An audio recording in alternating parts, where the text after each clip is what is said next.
Mental loss this game. It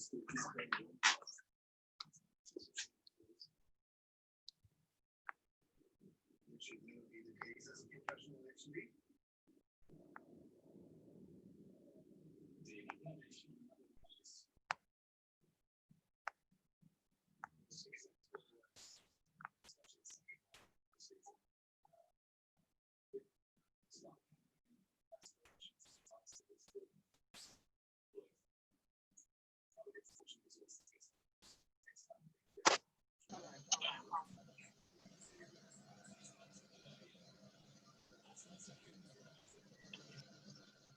Hello.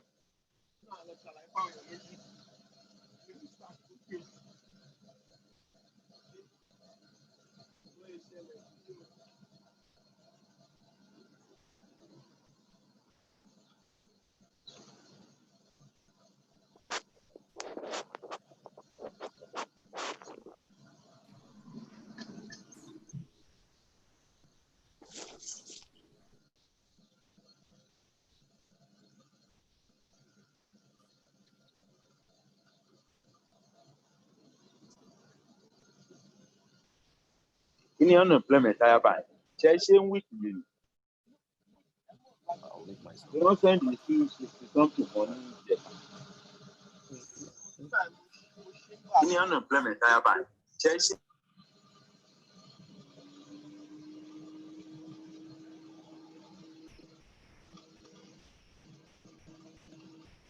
I can't use something. I mean, that is up to them. Yeah.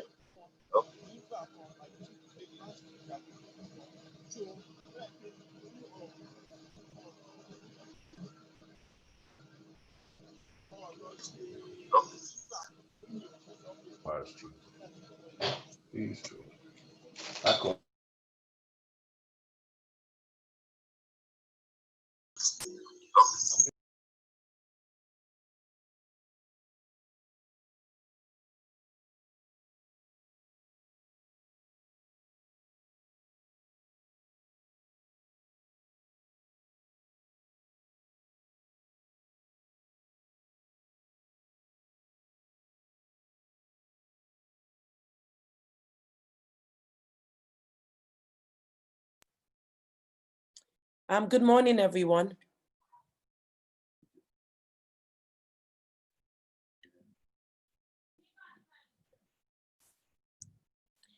Good morning, everyone. Good morning, everyone.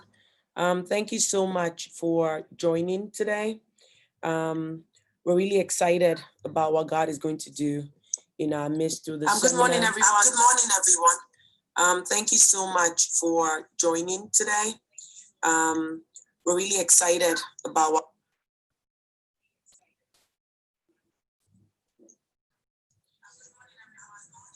So we all know all the challenges and the struggles we've been going through lately due to the COVID pandemic. And also right after that, or when we thought we were starting to see the numbers move in the right direction, we have the issues around injustice, and many of us have been through a lot through this process. So we just wanted to come together as a church family to talk about these things openly. And today we have in our midst someone that's really experienced with mental health, that will be able to not only give us a background about how to cope with the stress or the situation we find ourselves in, but then also give us an opportunity to ask questions that may have been heavy upon our hearts on how to navigate these waters. So today, I would please like to remind everyone to please remain on mute. If you need to ask any questions, that's very okay. Please just type your questions into the chat room. If you look on the bottom of your screen, there's a chat option. You can please type in your questions through chat. And at some point during the seminar, we will allow for questions. We will read out your questions, and our speaker will address those questions at that time. So without much ado, I'd like to please introduce Mr. Derek Williams. He's a licensed clinical social worker at Mount Sinai Beth Israel, and he's done a lot of work with the team over there to help the hospital as a whole get through this mental stress. So he comes with a lot of experience and a lot of value to add. So I ask for your undivided attention, even as he takes the floor at this time.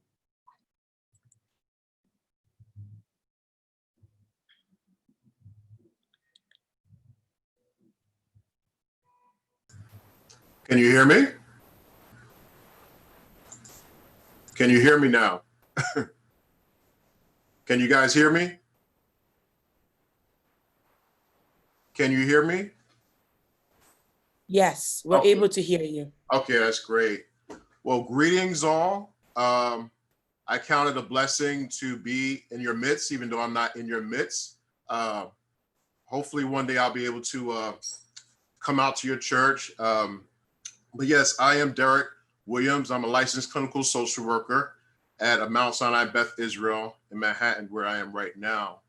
I wanted to basically just share from my heart and share from my experience, things that have helped me and things that have helped the hospital and things that have helped, a lot of people in my life during the years.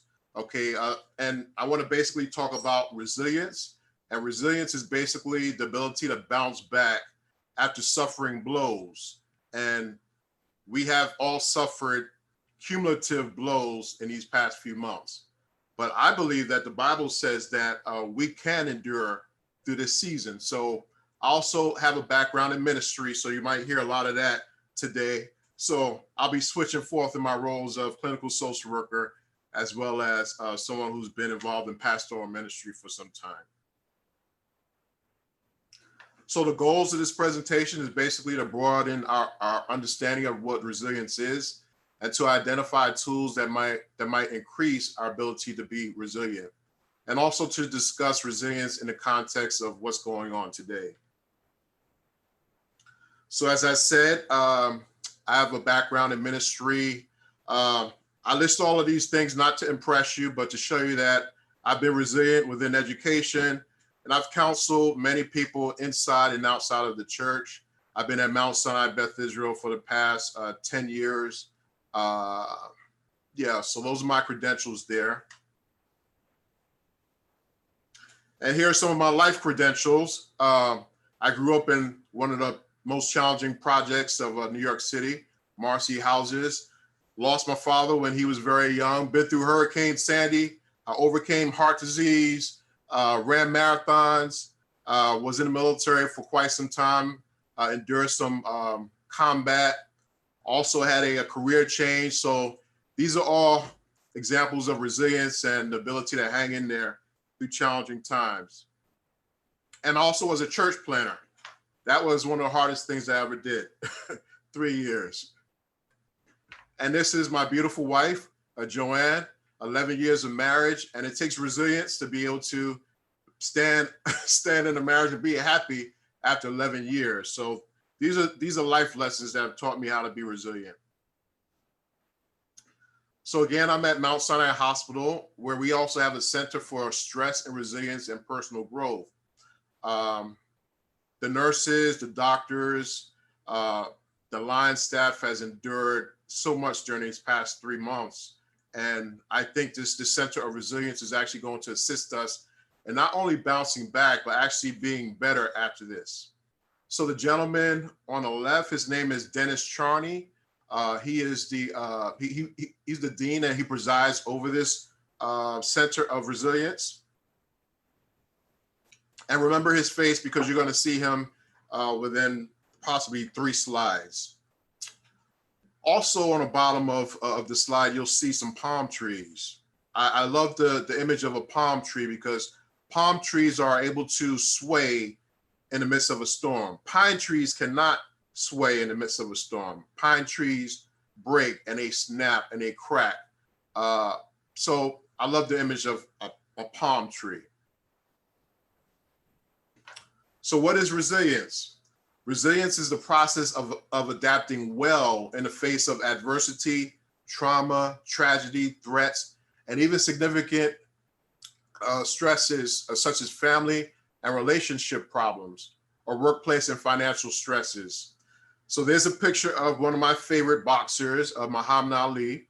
This actually is a fight that happened in 1974 in Zaire. Muhammad Ali was getting old at that time, and everybody expected him to lose. He stayed on the ropes, and he endured so many blows to his body that people were actually afraid for him. But like the 10th or the 11th round, he actually came back, and George Foreman actually landed on the floor. So Muhammad Ali, perfect example of resilience, someone who takes blows and was able to come back. So also a little side story, Foreman, who actually lost the fight, he went into a deep period of despair and depression, and actually became suicidal. But a few years later, he gave his life to Christ, became a preacher, and actually went back into the ring and was able to win the championship. So those are 2 pictures of endurance and resilience. So trauma, what is trauma? Trauma is an emotional response to a terrible event such as an accident, attacks, illness, and natural disasters in which our safety feels threatened. Immediately afterward, it is common to feel shock and denial. So you see the gentleman on the left probably saw a lot of death. The woman on the right suffered loss. And you see in the middle, police brutality. So an interesting thing about the word trauma, it actually is a Greek word for wound. Something that actually penetrates us. So trauma is a wound that actually penetrates us, that leaves us feeling shocked and also anxious. So this is a normal reaction to trauma. So again, this is Dennis Charney. He wrote a good book on resilience, and he was a center. He presided over the Center of Resilience. Actually, still presides. But in 2016, he was shot by one of his physicians. So a lot of times when you write a book or when you preach something, you'll be forced to live it. So I've been able to watch him recover after he was shot by this gentleman who's on the right.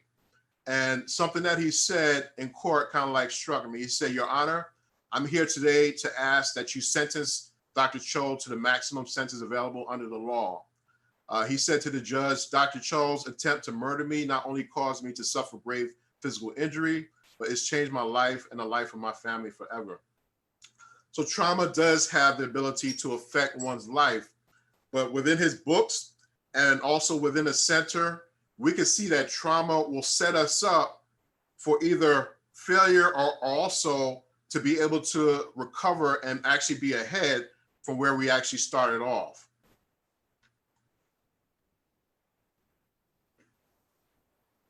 So as this next slide shows, we all have suffered a trauma by looking at the senseless murder of these 3 individuals, and not just these 3 individuals, but countless many others. I say rest in peace. And as I look at these 3 people, these 3 human beings, I actually feel emotions, and that is perfectly fine. God has made us to be emotional creatures, and I want to be able to talk about emotions during this presentation.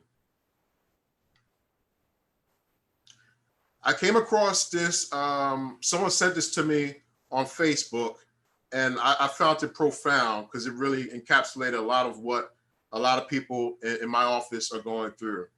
It said, there are Black men and women in Zoom meetings maintaining professionalism, quote unquote, biting their tongues, holding back tears, and swallowing a rage while we endure attacks from a pandemic and police. Understand this and be mindful. So you see the words sadness, anger, and rage. And I think I could sense all of these emotions within that little paragraph right there. And many of you have felt this and are feeling it right now. And I want to be able to talk about these emotions and process these emotions and really analyze what emotions are and the functions of emotions. So emotions have functions and signals messages to the person experiencing them, as well as to the people. It signals to the persons around them as well. So emotions make signals to you, and it also signals others how we are feeling. So the main thing I want you to remember about this: emotions have a function. So fear functions to keep us safe by urging us to escape danger through avoiding or hiding from anything that threatens us. Now, God does not give us a spirit of fear, but fear is a helpful thing. So people in Florida and Arizona, and I think they are learning now of fear of COVID. God actually gives us these emotions to actually protect us. So fear is a function, and fear functions to actually serve us. We'll talk about how fear could actually disable us a little bit later. Discuss functions to keep contamination away from us. Keeps us from being poisoned, keeps us from people who we might feel who may actually contaminate us. That's very interesting. Some people disgust us because they have characteristics that really turn us off. Certain elements should be able to disgust us because they protect us and they keep us safe. Love functions to motivate us to find and to be with and to attach ourselves to other people and things. This one is interesting. Sadness functions to pull ourselves into ourselves and to figure out what is really important to us. It also signals to others that help is needed. Now, I think this is important for men because a lot of men are not able to we don't feel a permission to feel sad. This is not just men, but sadness actually signals others that we need help. So when you see someone crying, you actually want to go towards them and actually assist them. So again, this feeling actually serves a purpose. And anger functions to protect us from assault or loss of important people, things, or goals by urging us to threaten those who might hurt us. I think anger is kind of complex for us as Christians as well. And I want to talk a little bit about that. So there are varied personal responses to anger. So this gentleman on the left, so he's angry. All of these, so this is one person, but this is different ways that we may process anger. So this one, so the figure on the left, he's angry, but he's not showing it, and he's like internalizing it. The figure in the center is actually angry as well, but he's actually engaged with his anger, and instead of blowing up, he's slowly simmering out and responding to that anger. And the last figure is someone who's just lost it and has kind of like exploded all over the place. So, you know, this is a soda bottle, and I'm shaking it right now. And you would be very nervous if you were here and I opened this up on you. And I just took it off very fast. But if I take it off very slowly, there's a simmer that comes up. and the carbon is released slowly so that the soda actually doesn't explode all over my face, and I'm actually able to take a little drink. And you wouldn't run from me if I open it up slowly. So there's certain responses to anger that are effective and certain responses that are ineffective. I can't say that the gentleman who's on the figure on the left, he's processing his anger just as all of the figures are processing the anger. Many people come into my office and they look like the figure on the left, and I have to try to get them to engage in their emotions. But also a lot of people come into my office and they are more on the side of the right, and they're enraged and they've gotten themselves in trouble, and they've really just messed up a whole lot of things for themselves and other people. So I would generally say the one who's in the middle, the figure in the middle, is the one who is able to effectively utilize his anger. Because again, anger has a function. So anger, to suppress or to express. So anger, suppress. Suppression means to bottle it down. So it can lead to hypertension, that's high blood pressure, heart disease, and digestive system challenges. Now, there are many reasons why people would suppress anger, especially as people of African descent, because there's certain stereotypes about how anger is expressed in us that might cause us to try and stuff it in. But the Bible says, in your anger, do not sin. It doesn't say do not be angry, because anger is an actual emotion that we are supposed to engage with. Now, David in Psalm 35, he says, contend, O Lord, with those who contend with me. That seems like he's really feeling some stress and he's really feeling angry, and he's able to express it. And the Bible also says, do not take revenge, my friends. Leave room for God's wrath, for it is written, it is mine to avenge. I will repay, says the Lord. Many of us, we feel crippled, but we know that we have a higher power who is actually able to war on our behalf as well. So these are some of the ways that we could express our anger, but suppressed anger actually leads to a lot of physical challenges. So anger signals us that our goals are being blocked, or that there's danger or attack on ourselves or others. It focuses us on self-defense and organizing our strengths against violation. So again, anger serves a function. Social stereotypes, rules, norms regarding anger, expressions of emotions. Now, anger is complex societally. Now, you have a gentleman on the left in the 1970s. I don't know if you guys can remember him. I'm probably dating myself, but his name is John McEnroe, and he was allowed to be angry all he wanted. That people actually thought it was cute. He's a white male, and he's allowed to be angry. Serena Williams in 2018, she felt like she was cheated. She was violated, that the judge ruled against her unfairly. She expressed herself and she was vilified. She's the stereotypical angry Black woman. But we are all allowed to express anger. And I don't think that she suffered any loss through expressing the anger, at least right now. Immediately there was pushback and repercussions. All of us have to make that decision when, how, where to express the anger and how to do it in a way that is effective.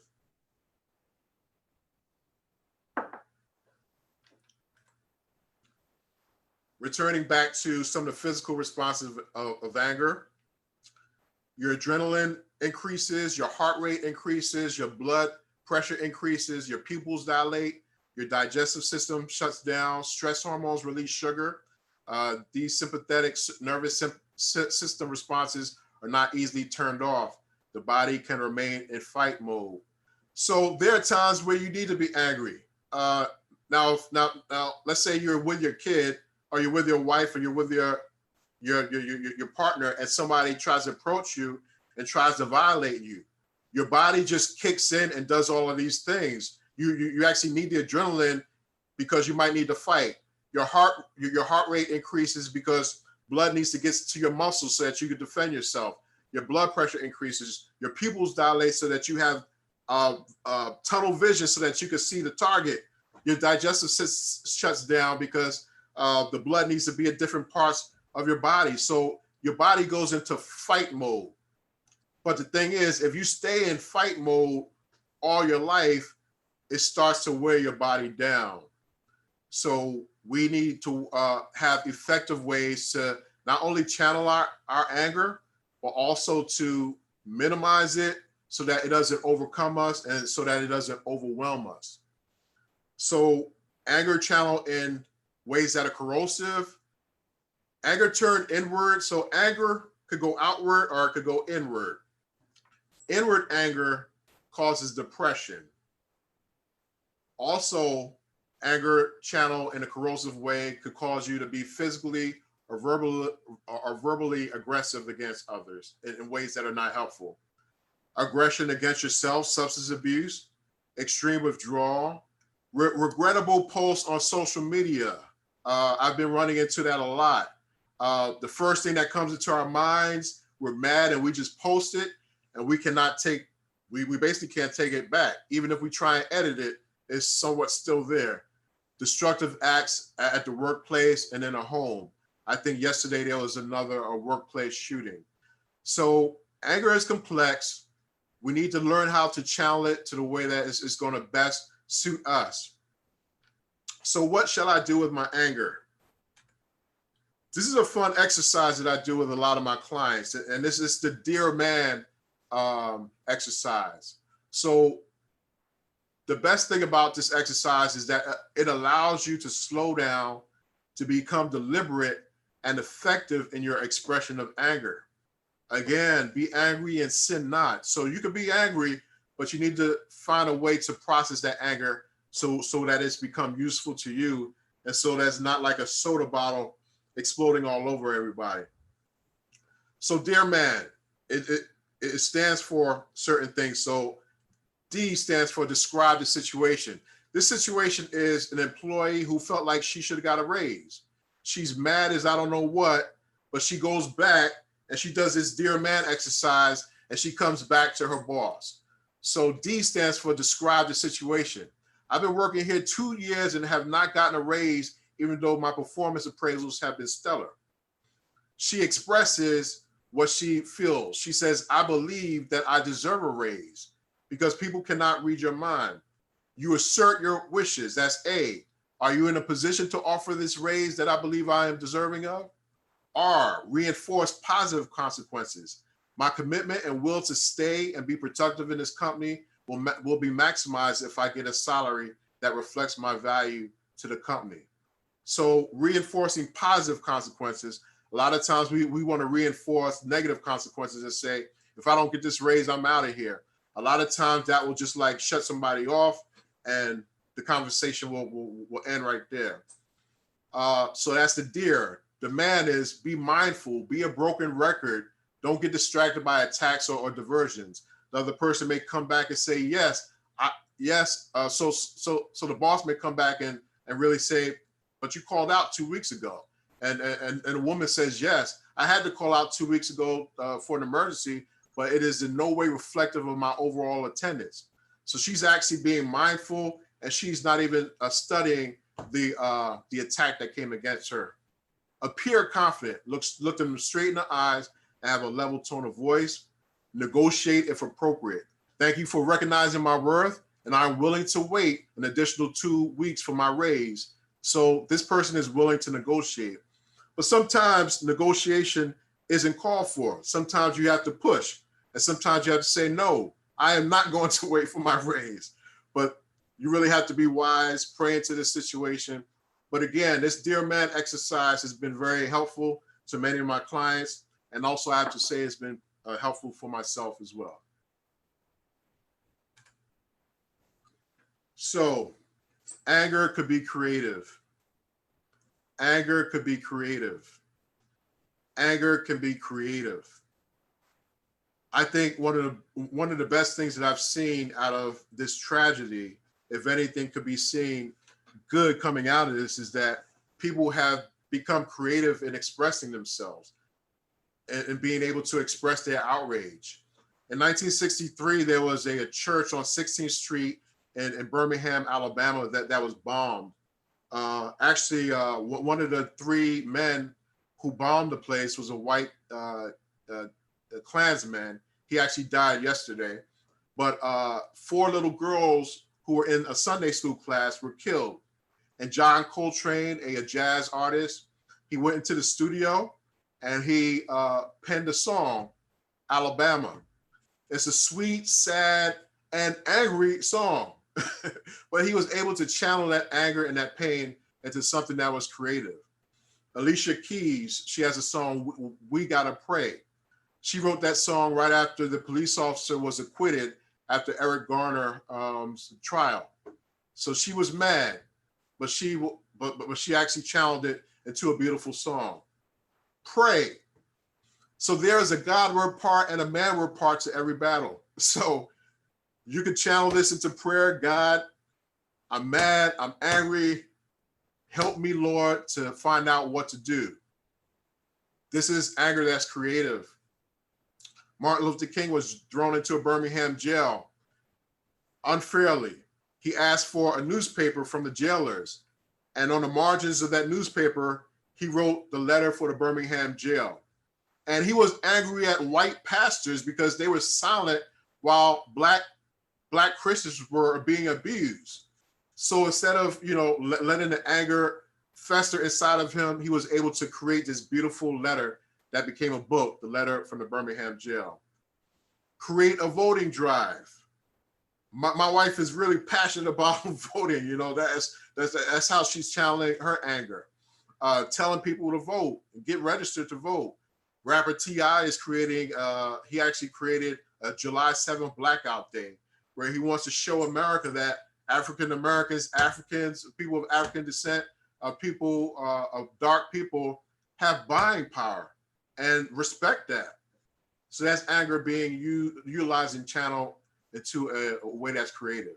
Find yourself a political home. If it's not Black Lives Matter, National Association for the Colored People, National Urban League, but get involved politically.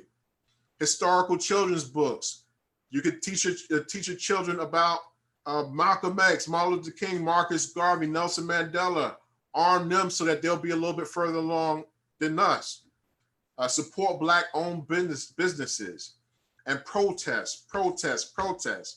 I make jokes that I'm a little bit too old to go out there and march, but that might be your thing. I have my thing, but we all have to find a way to channel this creative energy and to channel our anger into a way that is purposeful. On the bottom, you'll see a painting that was done by an artist by the name of D. Schultz. This was done in 2016. It's actually based on a picture of Emmett Till. So Emmett Till was a teenager who was from Chicago, I believe, and he was sent down south to stay with his, I think, grandmother. And they said that he whistled to a white lady. I think that might have been false, but regardless, he was killed and he was disfigured. I mean, he was probably tortured as well. So during the funeral, his mother said, "You know what? I want the casket to be open. I want the casket to be open. I'm not going to hide this. I want the world to see what they did to my son." So what she did was anger channeled to protest. And that picture of Emmett Till spread all around the world and gave visibility to the injustices that have been done to African Americans within the 60s and the 50s and long before and after that. So I'm gonna shift a little bit from anger to resilience. Actually, it's not too much of a shift. So again, I wanna stress that your anger, all this negative or energy that's negative against us could be channeled in a way that we can actually get ahead so where we can find meaning, so that we can have a greater sense of being and purpose after this is all over, because this is going to end. We may not feel like it, but I believe that this will end and we will be in a better place. So again, actions to build resilience. So I'm going to go through the 10, and I'm going to highlight probably 3 or 4 of them, okay? So keep a positive attitude. And I have scripture for that. Hebrews chapter 11, verse 1. Now faith is the substance of things hoped for and the evidence of things not seen. You have to have positive self-talk. Psychologists say that 60% of our self-talk is negative. So you have to try not entertain negative people, but stay in a positive. There are historical evidences that everything's going to be all right. I don't know if you guys know of the rapper Kendrick Lamar, but he has this song, All Right. I would say get the clean version. But, you know, he actually went to South Africa, and he saw some of the struggles that they had been going through, and he came back to his hotel room, and he was so mad that he penned this song. So everything's going to be all right, and keeping that positive attitude. Reframe your stressful thoughts. Romans 8 chapter, the 8th chapter, the 28th verse. I know that God works all things together for the good of those who love him and are called according to his purposes. I'll never forget the day after Donald Trump won the election. There's an African-American woman who came into my office, and she said, Mr. Williams, why does God hate us? Why does God hate Black people? You know, and I didn't I didn't rebuke her or anything, but I kind of saw where she was going. She felt like this was evidence that God was not for us. And we may see things that, you know, cause us to believe that, man, things ain't working out, you know, but I'm believing that things are actually going to get better because of this, that there's a healing going on. And I do believe that God can heal our land. But we have to turn from our ways. So this is a way of reframing stressful thoughts. Develop your moral compass. So Romans chapter 12, verse 21 says, do not be overcome by evil, but overcome evil by good. And I'm going to return back to that in another slide. But develop your moral compass. Find a resilient role model, whether it's be a parent, a grandparent, a teacher, a pastor, but my pastor actually made it through the COVID pandemic. He had COVID, survived, even though he had existing health conditions. And a few years before that, he lost his son, you know? I mean, I say if this guy made it through that, I could make it through things, you know? 1 Corinthians chapter 11, verse 1 says, follow me as I follow Christ. You know, so Paul is saying, you know, follow me. Look at all the stuff that actually Paul went through. Face your fears. Psalm chapter 23, verse 4, Psalm 91, verse 11. Both of these scriptures have the word shadow in it. One is, yea, thou walk through the valley of the shadow of death, I will fear no evil. Psalm chapter 91, verse 1 says, he who dwells in the shelter of the Most High shall abide in the shadow of the Almighty. So one is the shadow of death, and one is the shadow of the Almighty. We have to many times make the choice between which shadow are we going to fall underneath.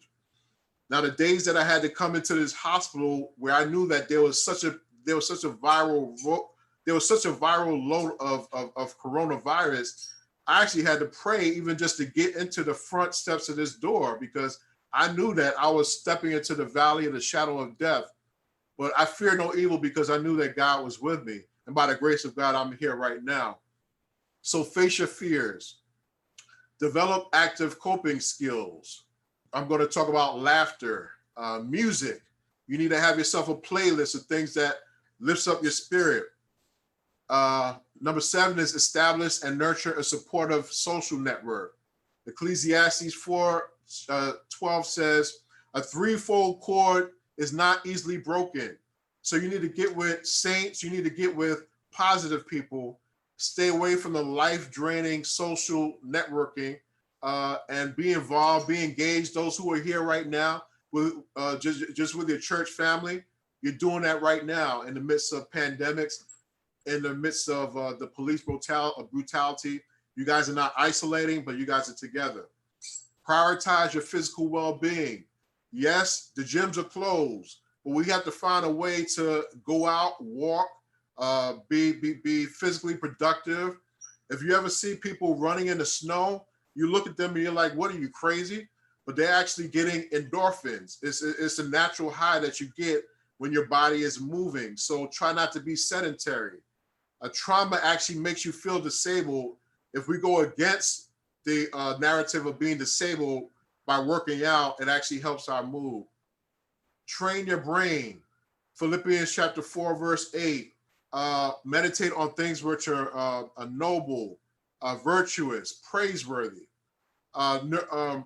Neuroscientists have taken images of brains of people who pray and also people who are locked up in fear. And you'll see that those who pray, their prefrontal cortex, which is where we process rational thoughts, is actually heightened. And the amygdala, which is where we process fear, is actually shrank. So you can actually train your brain by having meditation, by prayer. There's a fancy word down there called neuroplasticity, which means that your brain is able to be reshaped and it still grows. Most of our body stops growing, but the brain is actually able to transform. And we can do this by prayer and focusing on things that are positive. Play to your strength. Psalm 139 says, I'm fearfully and wonderfully made. Focus in on your giftings. Some of us, our gifts are to encourage. Some of us, our gifts are to give. So try and focus. Some of us, our gifts are to cook. All those gifts could actually be utilized during this time of pandemic. So going back to keep a positive attitude, that's Kendrick Lamar. I love this video. Just saying we're gonna be all right makes me feel better. So you know, we actually have the picture of our ancestors, and then we also have a picture on our right of our ancestors and Barack Obama being sworn in as president. You know, we have a cloud of witnesses, people who have gone before us. We actually have their strength, not only their genetic strength, but also their spiritual strength is in our DNA. So when you look at scripture, especially the Old Testament, they always refer to the parting of the Red Sea. They always referred to it. It was their testimony over and over and over again, because God works in dramatic circumstances. He wants us to remember the testimony of him getting us out of that situation. So if he got us out of that situation, he could get us out of this situation, utilizing the things that got us through the past. So I told you when I had to come into the hospital each day, I prayed the 23rd Psalm. When I was in Iraq, I prayed the 23rd Psalm. Yea, though I walk through the valley of the shadow of death, while my arms were shaking, while my legs were shaking, I was still in fear, but God got me through prayer. So I used those same tactics in order to get me through this pandemic. So again, keeping a positive attitude, using the things that got you through in the past. Keep a testimony journal. It's salvation history. It gives you strength. Get a photograph or visualize an object of success.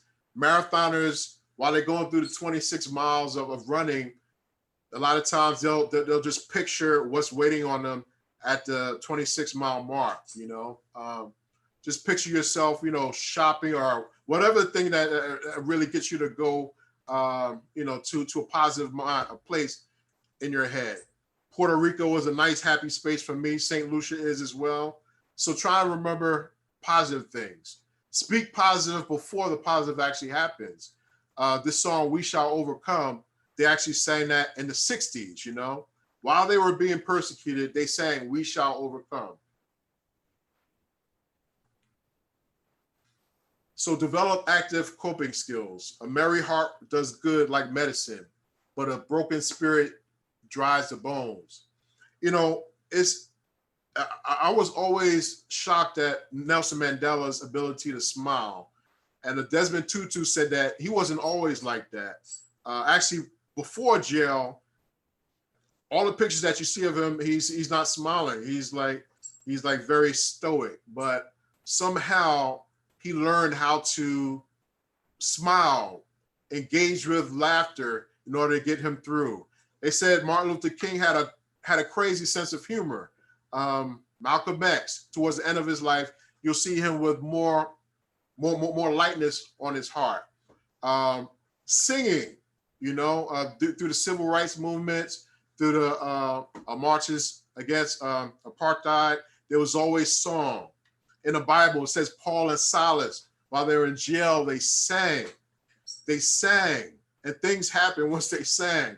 But singing, being engaged in comedy, kind of is also a survival skill.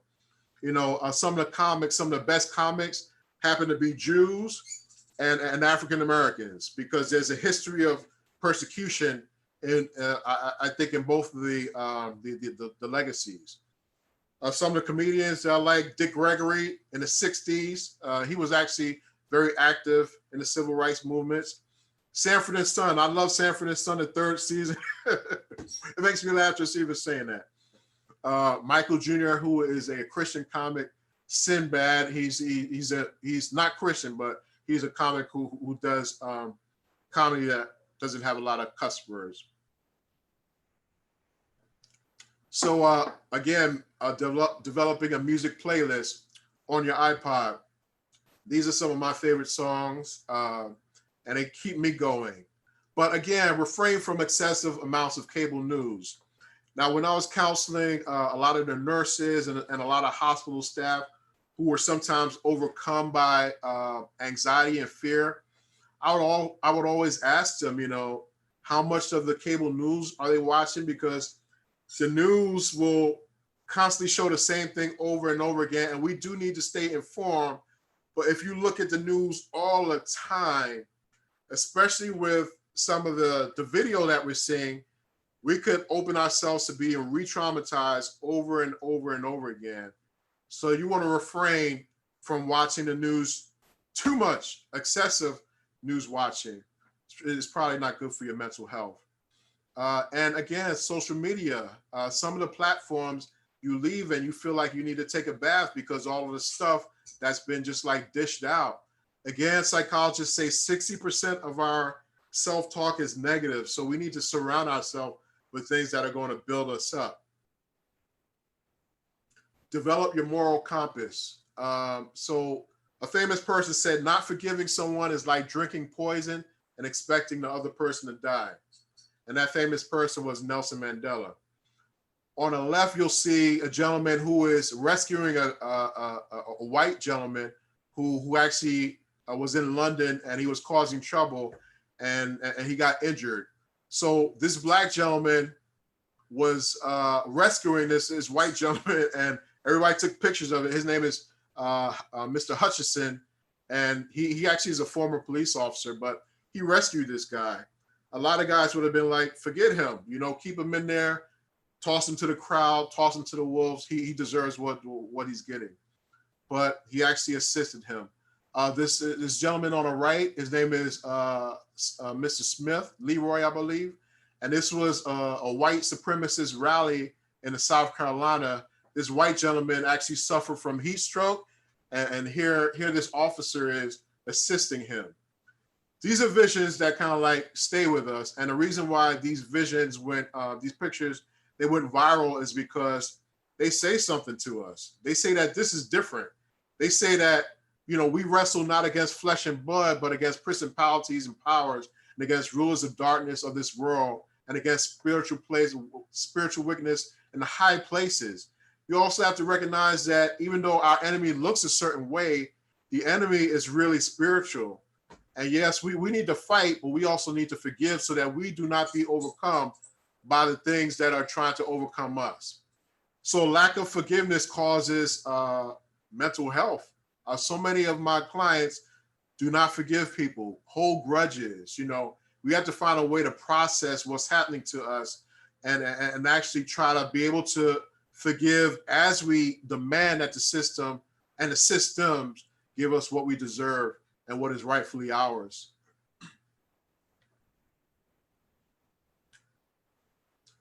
So I've spoken a lot. Again, emotional wounds, like physical wounds, do heal at different rates and by different processes with each individual. A lot of people come into my office and they say, Mr. Williams, how long is this going to last? How long am I going to be sad? And I say, sadness is a process. Getting through sadness, getting through loss is a process. If you lost somebody and you're immediately able to function overnight, I might say, you know, either you're repressing or maybe you didn't have such an extreme love. I don't know, but whenever you lose something, there's a loss. So there's a process of going through that loss. Some people go through the processes at different times. We could utilize church. We could utilize exercise. We could utilize therapy online or networking with our friends. We could utilize groups. You know, I actually check in with a counselor each 3 weeks because he's my coach. Okay, I know that in order for me to be resilient, in order for me to be best helpful to myself, my wife, and to my God, I need to be checked in with somebody. That's my process, okay? But what if you're going through all of these things and you're trying to get through, you know, and it seems like you cannot get over it and get out of the hump? Let's say that you are having really hard times with interacting with your family, your job performance is just shot, you're having panic attacks, decreased need for sleep or too much sleep, flashbacks, substance abuse. A lot of people are drinking more during these times. You're thinking about self-harm. You lost a lot of weight. You might need to check in with a psychologist, a social worker, mental health counselor, a substance abuse counselor. I do believe that God uses these people. That's funny to me because I'm a Christian and I'm in this field. I know a lot of Christians don't feel too comfortable going to therapists. And maybe you might need to see a pastor, but you know, pastors, you know, they're busy as well. And I believe that God equips people on the outside. They're Christian counselors. And also God uses non-Christians. I mean, he really does. I think one of my most significant experiences with a therapist, he was white and Jewish and short and bald, you know. The only thing we had in common was that we were bald, you know? But God used him to help me. So I have no shame. I have no shame with telling my story and how God has helped others to help me. So you guys are in New Jersey. Don't do it alone. You know, who knows how long this is going to last? It looks like things are clearing up with the pandemic, at least in our territory. But the racial pandemic, this thing might be sustained and we're going to need assistance. Don't go at it alone. Reach out for help, okay? And there are different ways that we could get help. So on the left is a mental health agency that's in New Jersey. If you're in New York, we have a great one called NYC Well, and you could chat them, you could talk to them, and they're 24/7. And there's another one called NAMI that's in New Jersey, and that's the number right there. And I think that pretty much concludes it for me. If anyone has any questions, I feel please ask, and I will entertain them and try to answer them as best as I could possibly do so. So thank you so much, Mr. Williams. This was really, really informative. Please Team, if you have any questions, please just type them into the chat box. But while we're waiting for questions from the audience, I actually do have a question. So I think like one of your slides, you had written that after we've tried the 10 things you mentioned on how we can best cope with our emotions and it doesn't work. What else can we do? Is it advisable to reach out and talk to other people? Is it okay to overtly express yourself? Like some of us take to social media. That's the way we vent. Some of us vent in different ways. What would you recommend as one of the ideal ways to navigate? Yeah, I think everyone has like an intimate circle. I kind of like to think of it as the inner court and the outer court.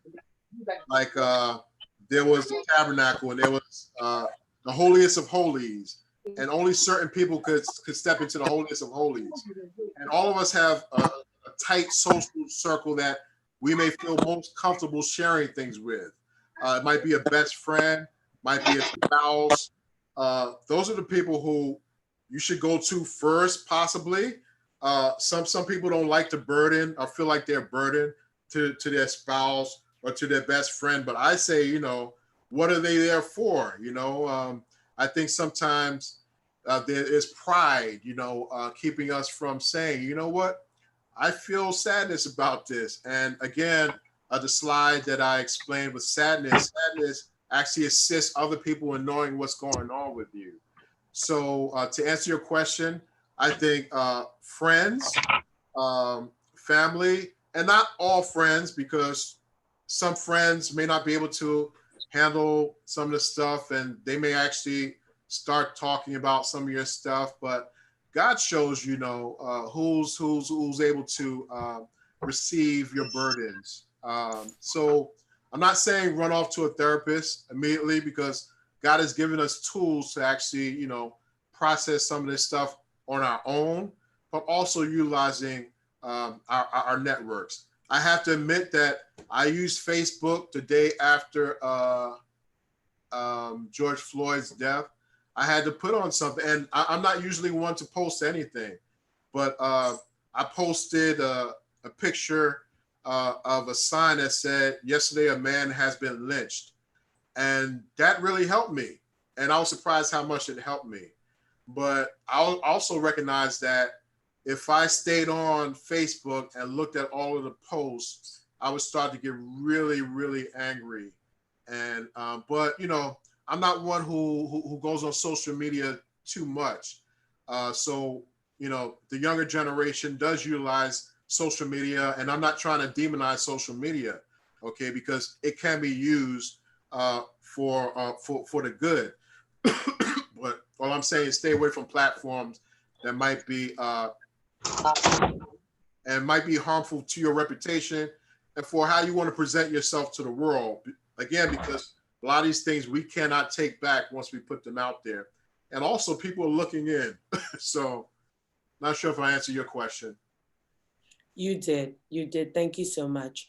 Again, if you have any questions, please go ahead and put it in the chat box. And while we're waiting for other questions to come in, I would like to ask another question, please.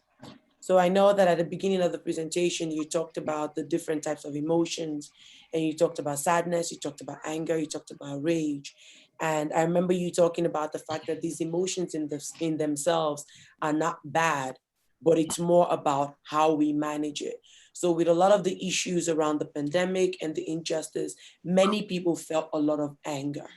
So now what's the next step? How do I practically take that anger and flip it into hopefully something that can create some kind of positive and permanent change in the direction that I would like to see? So everyone is good question. Everyone is good. There are no bad questions, by the way. But everyone is going to have their own way. Again, I said my wife really is about voting. I do agree with the voting, but you know, that's not my thing. I am going to tell people to vote, but she's going to be out there like crazy. for me, I've actually tried to open up my my practice to where I'm going to start doing pro bono work for Black men. So these are things that make me feel useful in the midst of all of this. So the thing about trauma and anger, it kind of makes you feel disabled. So we have to try and figure out a way where we can act. So I think protesting and marching out there is really helpful, because just the physical action of going out there walking makes us feel useful.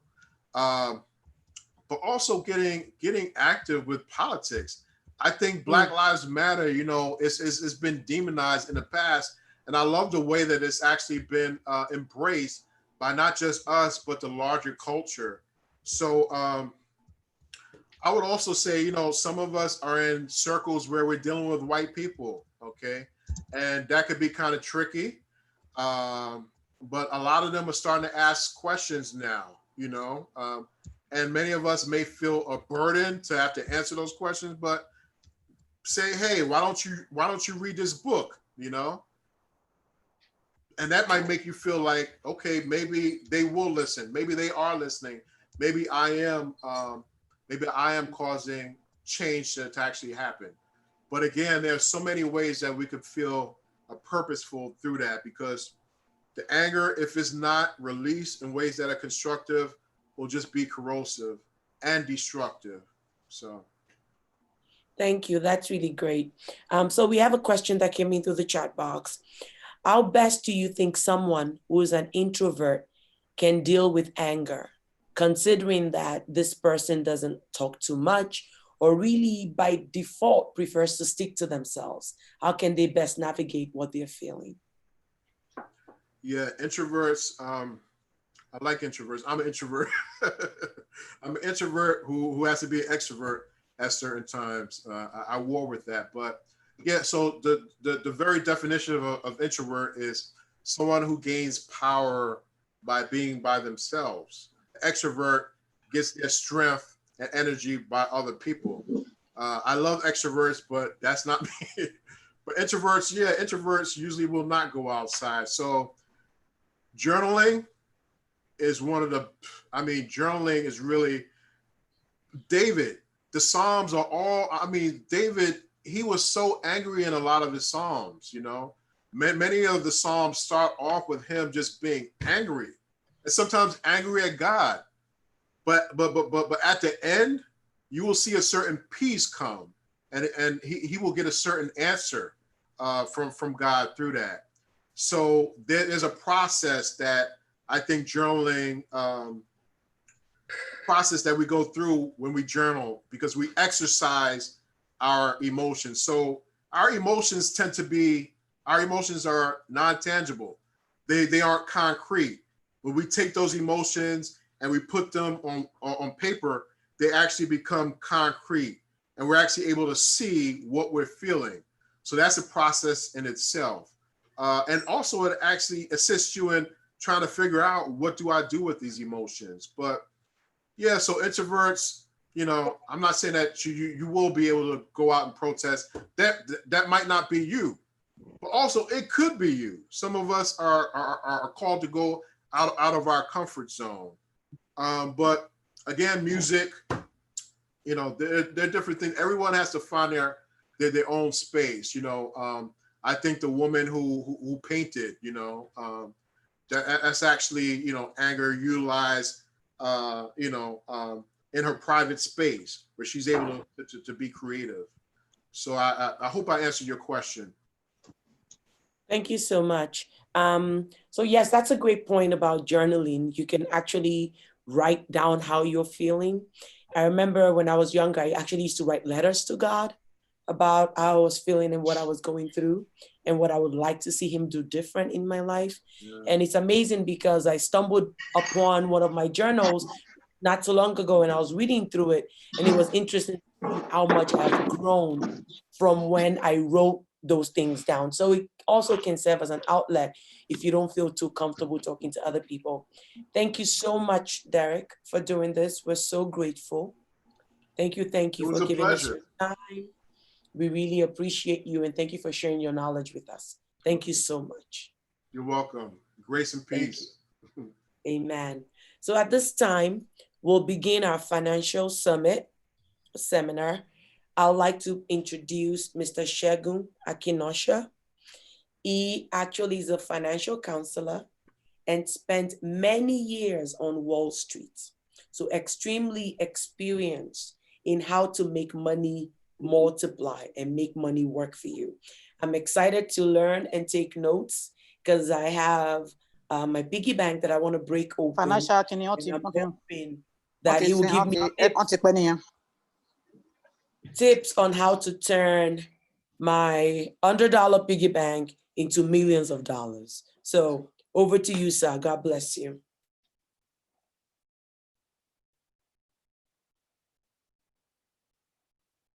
We can't hear you quite yet.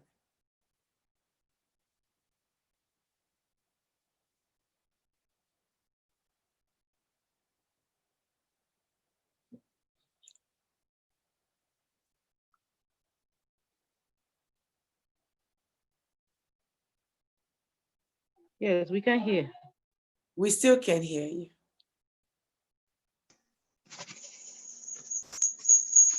Can you hear me now? Yes, we can. Okay. Thank you. Good morning, everyone. Good afternoon. Can you hear me? Can you hear me now?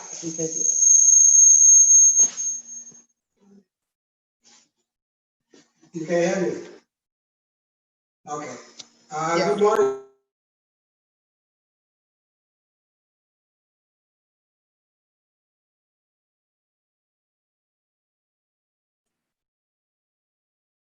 Can't hear you.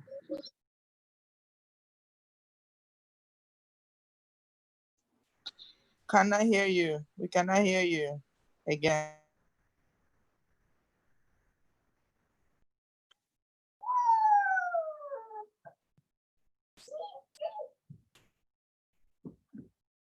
We can hear you, sir.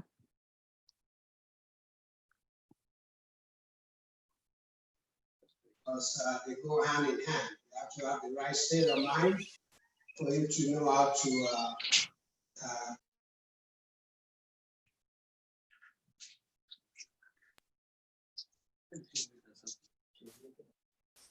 So, sir, can you hear me? So we're not able to hear you from your mic for whatever reason, but we can hear you from the second mic, from the patient's mic.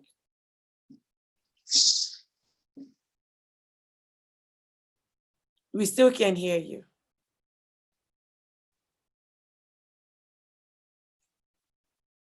Dr. Patience, can you turn on your mic on? Can you unmute yourself? yes. Okay, now we can. So Dr. Patience, please leave your mic unmuted so we can hear from your mic. Oh, okay. All right, that's fine. Yes, So you can hear me now? Yes. Okay, all right. So I will try it again. I said, good morning, everyone. It's been a while. Good to see everyone. We thank God for life and for mercy. Welcome to the new normal, at least until we have vaccine and therapeutic.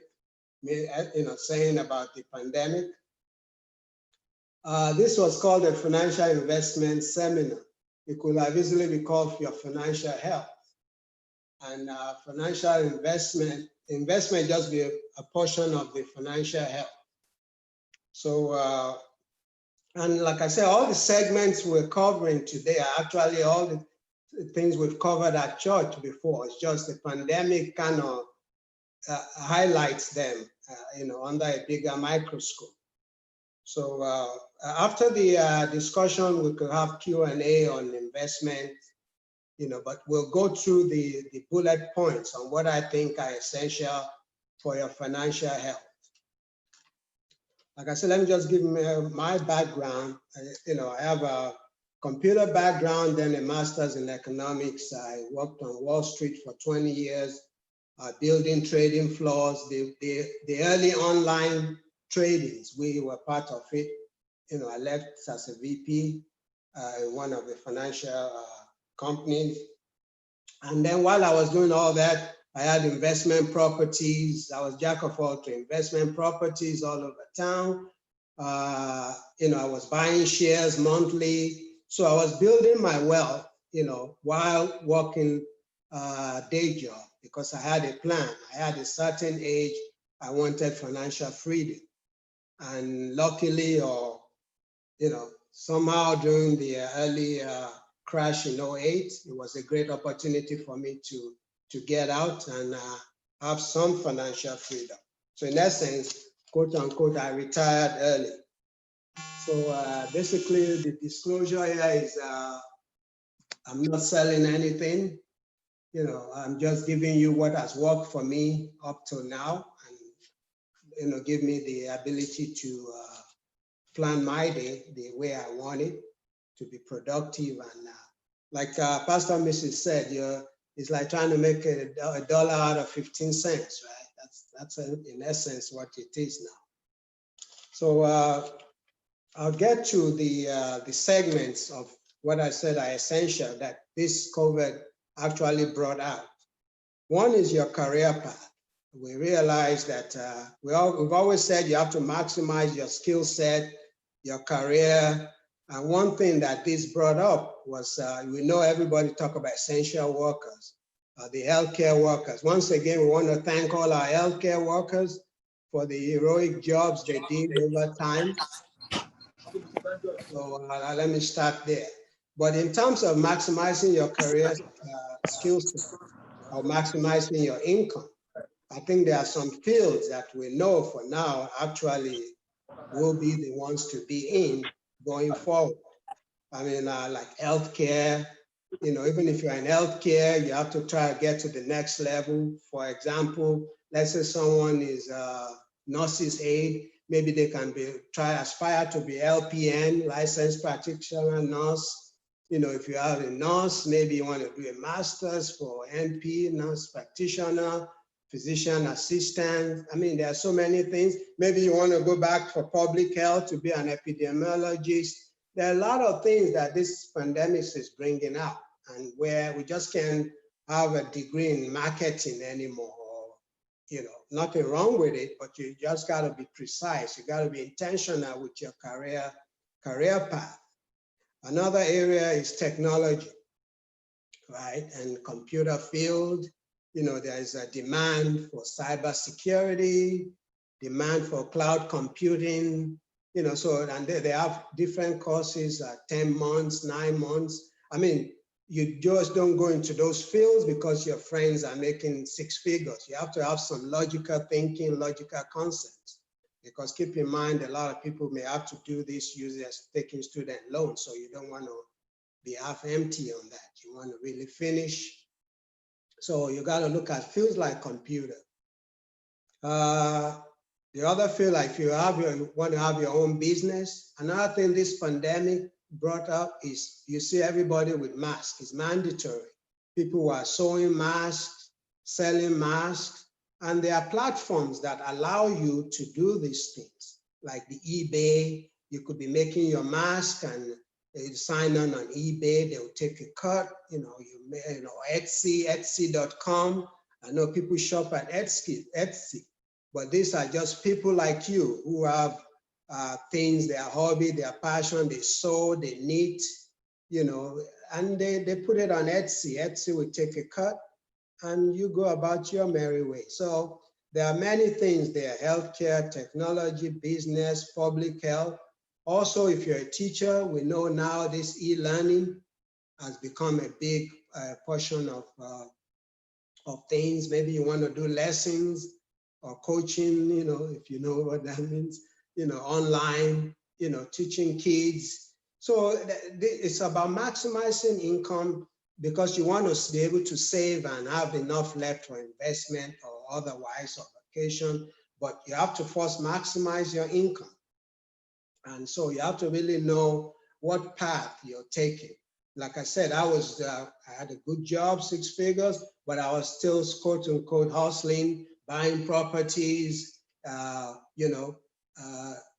buying shares, because that there's an old saying in Africa, one road doesn't enter the market. One road doesn't enter the flea market. I will say it in language, but since we are mixed, I'll leave it. So, maximizing your career. The other thing this pandemic brought is savings, right? If you look at the savings rate in the US in May, I think it was up 23%. People had forced savings. I know a lot of people got the checks, the PPE checks, so a lot of people were, so it becomes an issue of your want versus your need. So we were all just going to Costco, buy food, didn't have to go to Marshalls or TJ Maxx or buy a new shoe among the 100 shoes you haven't worn, right? So basically that allows us to have forced savings. So that's another area because they say it's not really what you make, it's what you keep. So you could be making six-figure and six-figure going out. That's it becomes not. So forced savings is another area we need to look at, so that you can keep a lot of what you make. And then maybe pay down some of your credit card bills at 18%, pay down your student loan. So all these things lead to boosting your credit score, right? Because if your credit score is high, eventually, if you need to buy a home, you have good score, you have lower rate. So forced savings, investment is another form of savings, retirement plan is, but we'll get into that. But force yourself, so don't let this time go, that we don't have something to learn from it, right? Forced savings, we don't need a lot of things, right? We just kind of acquire them. So that's another area. Another area you look at is home ownership. If you see the trend now, people are tending to move out of the urban area, not necessarily too far, suburbs, right? Because, during this pandemic, there's people who can isolate. They say isolate, but if you got 8 people in a 2-bedroom, where are you going to isolate to? So you have to start looking at buying your own home. Rates are low. There are FHA loans, there are opportunities there. Health is, there are wealth of information out there. So buying home, putting some down, 3% FHA. There's different program for urban area. So, these are things to look at, owning your own home. It's key. I set a goal to own my own home, then you could buy 2 families, you're renting out the basement, the top floor. We've all gone through this. I've done this myself. And before you know it, you got 2 of them, 3 of them. The key is have good credit, right? And that is, it's easier to lose your wallet, but if you lose your credit, it's an uphill battle. So, have good credit and stay straight if you can.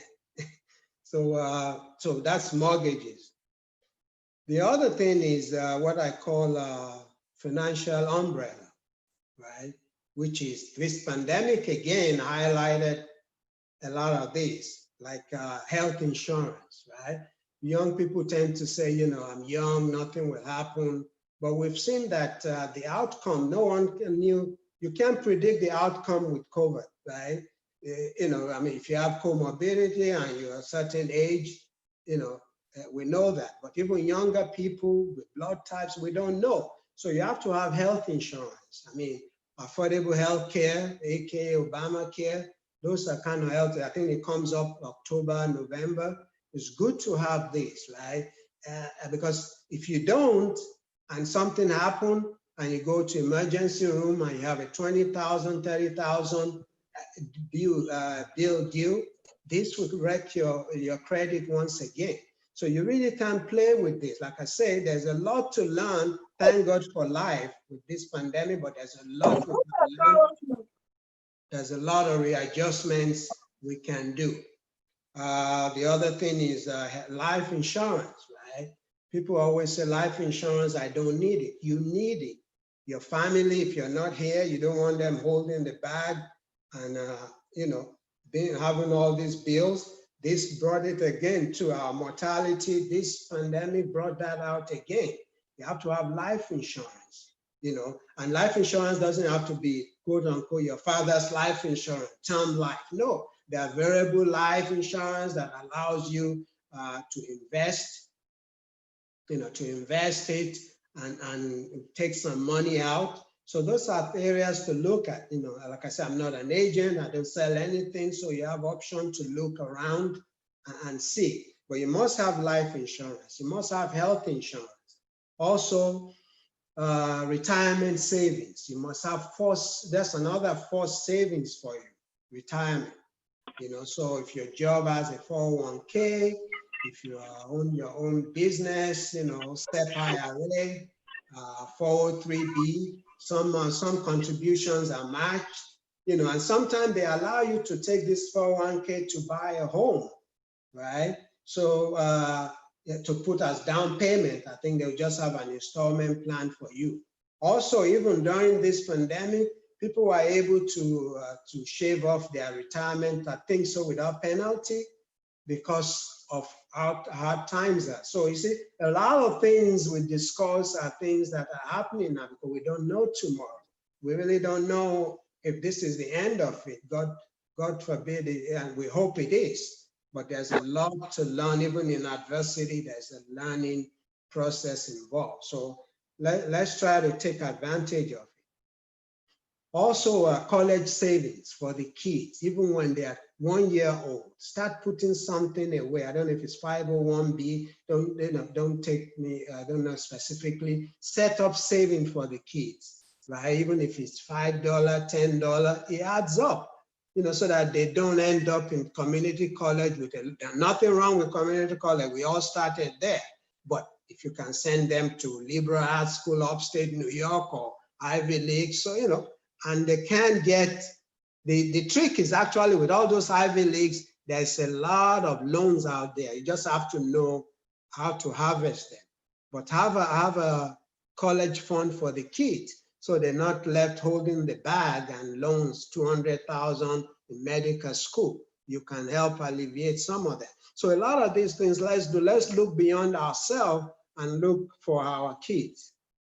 So basically, I've covered your career, your forced savings, home ownership, life umbrella, health insurance, life insurance, retirement savings, college savings.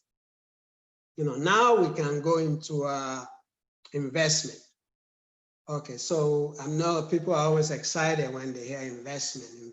I mean, I'm going to kind of narrow band this to investment in like stocks, bonds, but primarily stocks. And I've done well over the years. I do dollar cost averaging, which is you buy when it's low. If it goes up higher, you buy. If it lower, so your cost average is low.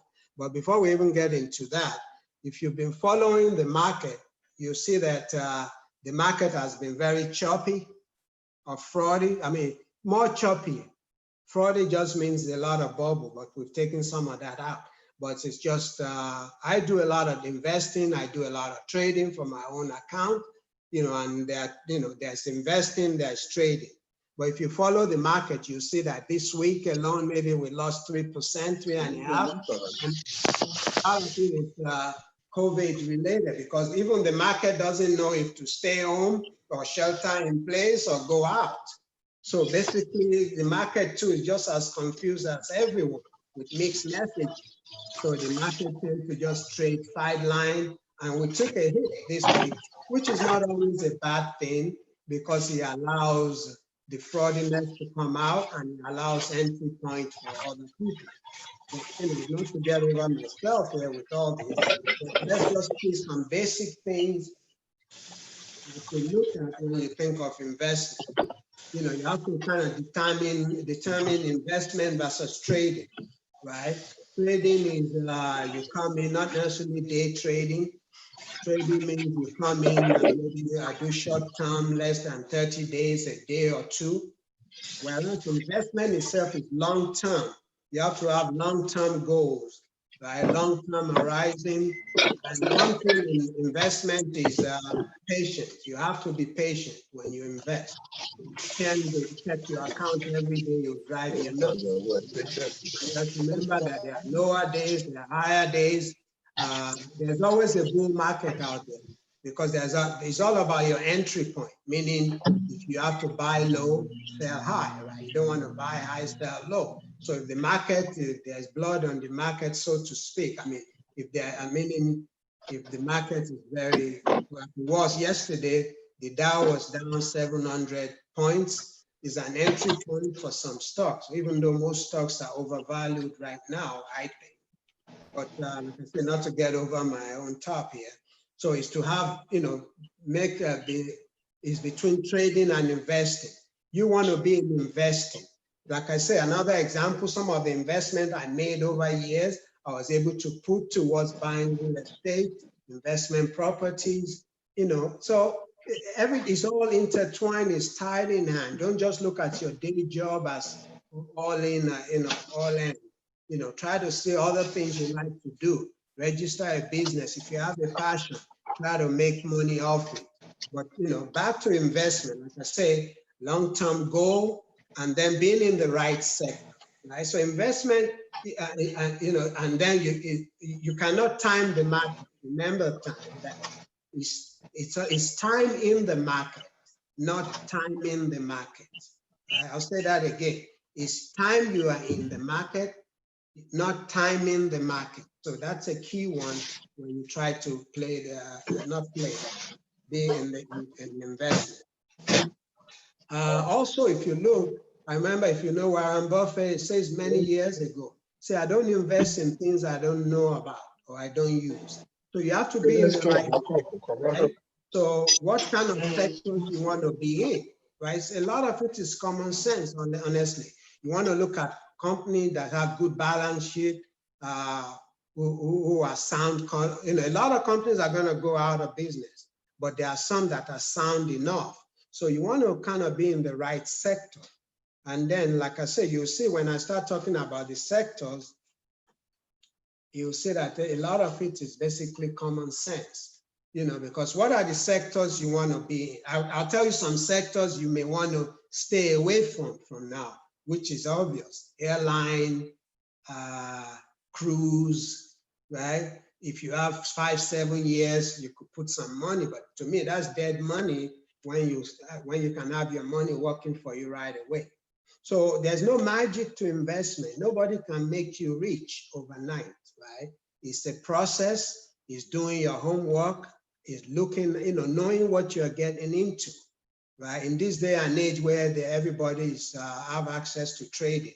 But back to my tangent here, it's you want to be in the right sector. And what are the right sector? Healthcare, right? We're talking about healthcare, consumer staples. I'll go through them in detail. Technology. So why I say healthcare?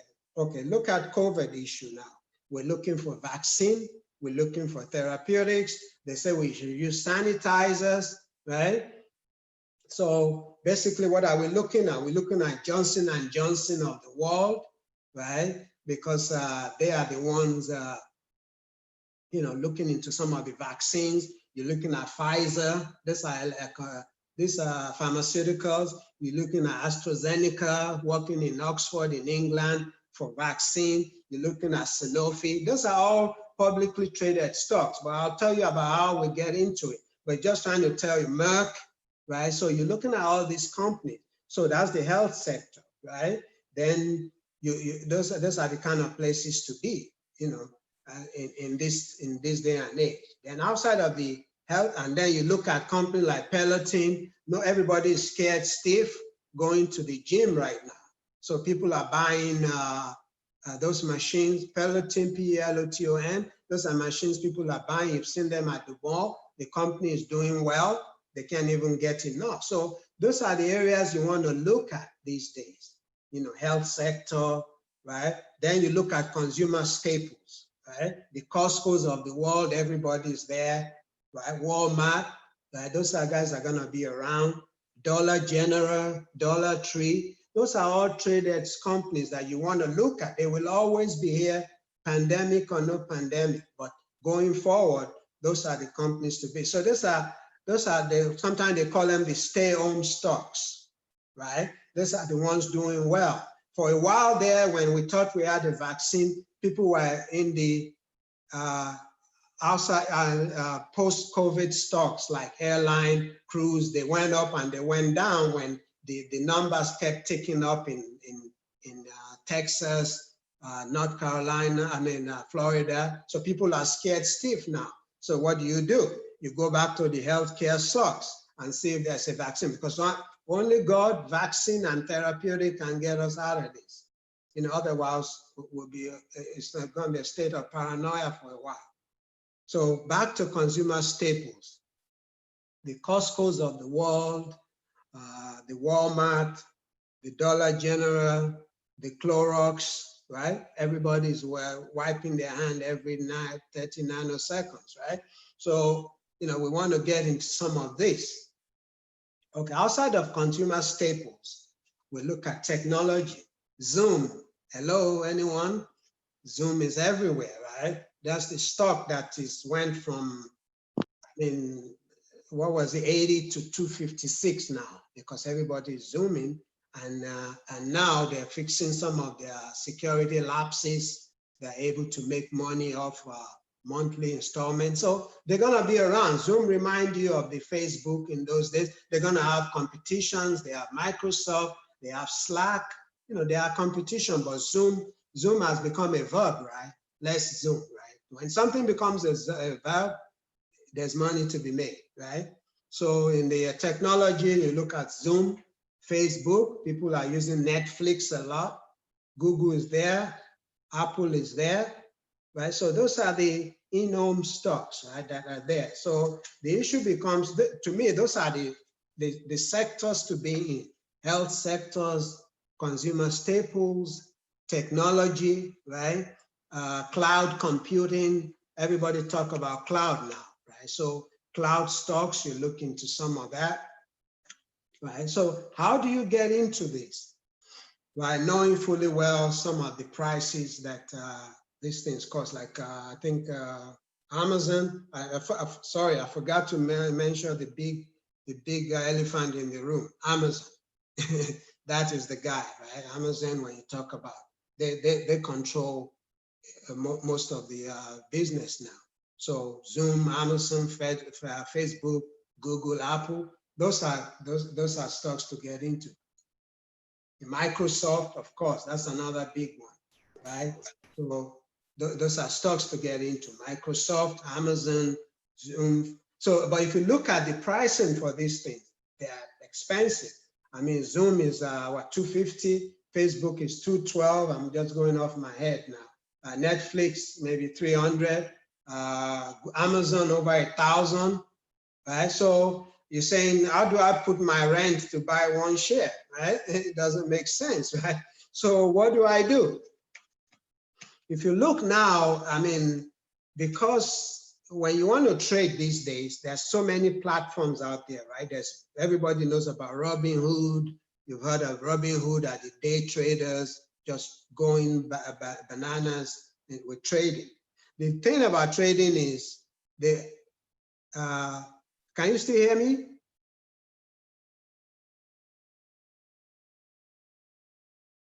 Am I still, can you still hear me? Yes, we can hear you, sir.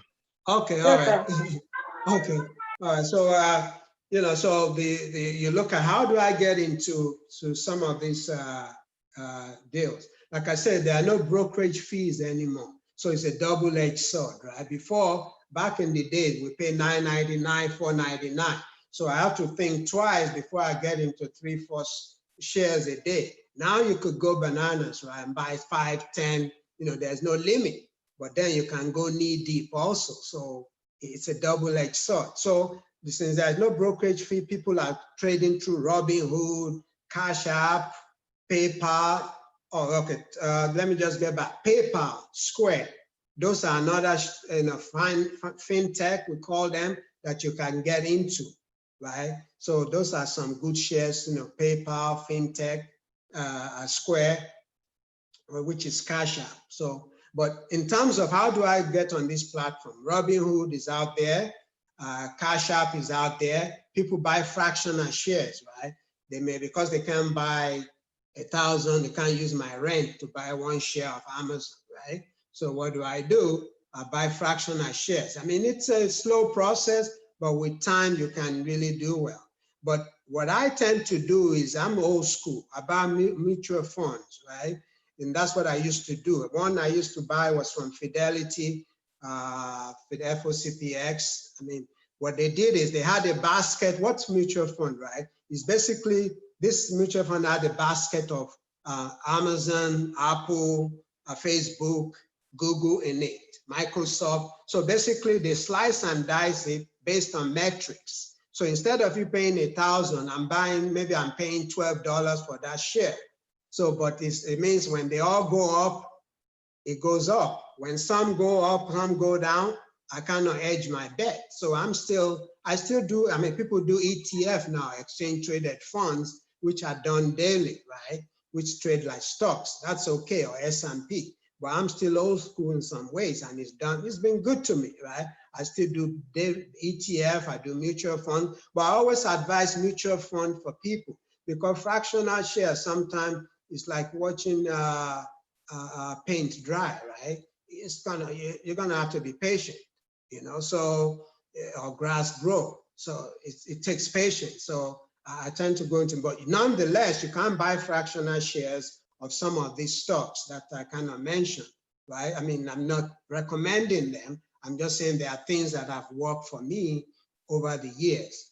So that's the aspect of the investment, you know. So it's basically knowing where, you know, doing your homework, knowing the difference between investment and trading, having long-term goals, being in the right sector, knowing that patience is the key, right? You got to live to see another day when you know, so, being patient and knowing that you cannot time the market is actually time in the market. Remember that, you know, and then there's always money to be made, even when stocks are down. And then even if you try to buy fractional shares, that means you have to now become an educated investor too. Know what's going on. For example, this week, the market was down at least 3%. Yesterday was down 700. Maybe that's when you want to add to your Microsoft fractional shares. You don't want to buy when it's high, right? It's all about entry point. Maybe that's when you want to add to your Zoom. Maybe that's when you want to add to your Nike, right? You know, maybe that's when you want to add to your Lululemon. You know, so I'm just throwing some names I cannot deal into, right? So that's what you want to look at, is entry point and following the market. There's no magic to it.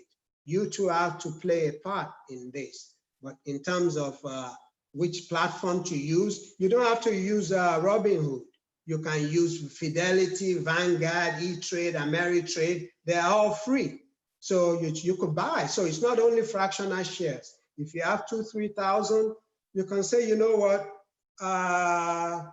what's cheap these days? And then cheap doesn't mean the price of the stock, right? It's price earning. So you could have a stock that is $1,000 in share price, but it's very cheap, right? Not because of that price, because of its PE. You could have a share like GE or somebody who's like $10 and it's very expensive. So, but that's the in-depth of things. So cheap doesn't mean share price. So basically it's to know what you're getting into, be patient, have a long-term goal, and these things will help.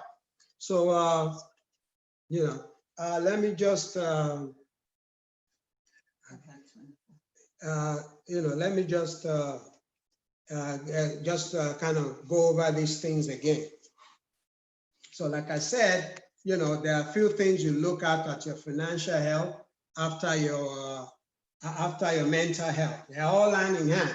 And the advisor told us before about your mental health, exercise, you know, getting the right exercise. Like I work for myself, you know, but I make sure I put in my time, so I clear my mind, work, do some walking, and they are all part of all these things you do. I will share a scripture with you before I wrap, with Proverbs 24:3-4. It says, through wisdom a house is built, and by understanding it is established. By knowledge the rooms are filled with all precious and pleasant riches. So that's, we're all in this together, so I will go back and, just reiterate what I said about, some factors: maximizing your skill set, your career, trying to get into that next level, if it's nursing, go to the next level, medical technician. People had problem with lungs with this thing. Maybe there's those technique, the specialty in lungs. I don't know what they call it again. Maybe you can go into some of that. Try to save, differentiate between your want and your need. Have forced savings, right? Pay down some of your debts. Boost your credit. Look into buying house, even if it's 3-family, rent some. Build something and then buy 3-4 of those. Then you can go have your mansion somewhere in the woods, right? Just go collect rent once a week. That's all. Home ownership, and then what I call life umbrella, health insurance, life insurance, retirement savings, right? So all these things, student loan, college savings for your kids. Then, like I said, with investments, get into sectors, know what you're getting into, and you can have financial freedom. It's doable, So I'll leave you, if you have any questions, I can answer. Even if it's an investment, I'm here. Thank you, everyone.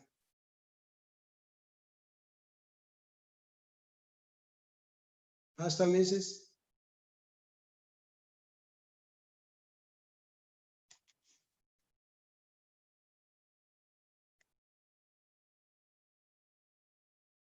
Hello?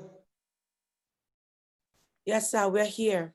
Yes, Can you hear me? have you been able to hear me throughout? Yes, we did. So if they have questions, they can route it through you or whatever. Yes, please, if you have questions, please put it in the chat. And we see that a question already popped up. So basically, what is the least reasonable amount of money to start with if you want to invest in stocks? Good question. It depends on your water level, right? If you have 1,000, 2,000, 3,000, right? You can open any of the. Can you hear me, Steve?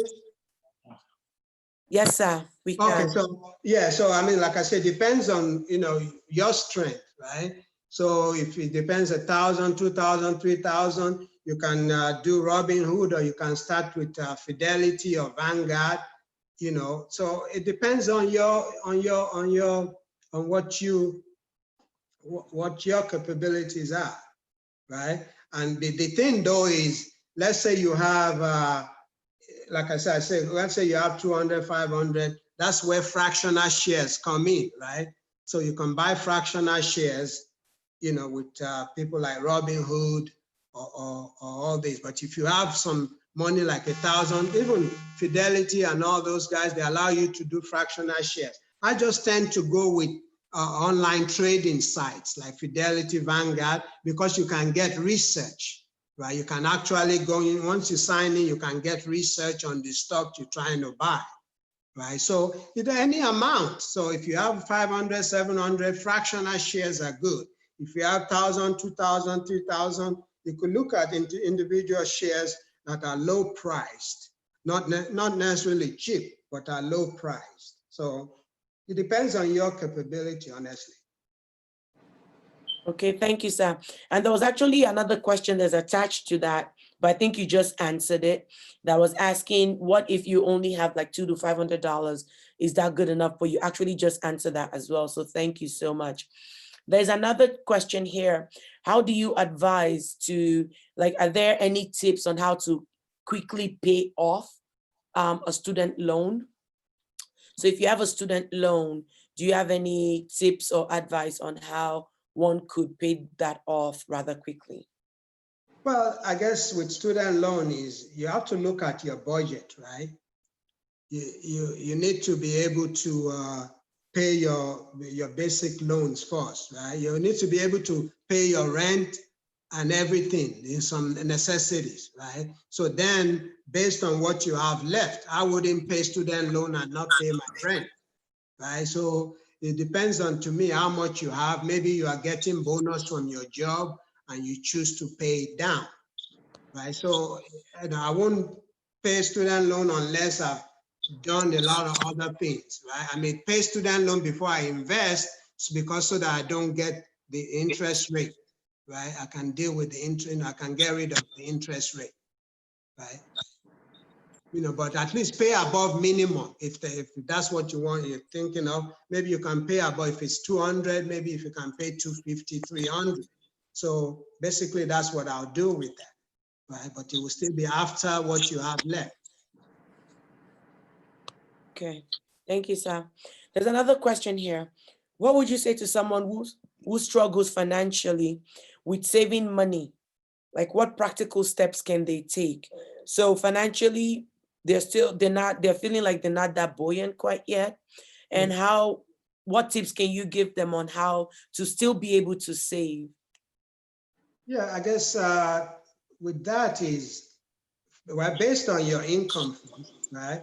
You have to see what your expenses are, right? Do you have some left after you've paid your rent, after you've eaten, right? So it goes back to the issue we said about your want versus your need, right? So you have to make sure you're covering just your need first, because a lot of time we're buying things we shouldn't be buying, right? So basically it's covering what's essential, and then what your needs are, and making sure, let's say you have to make sure you're making enough money to pay your rent.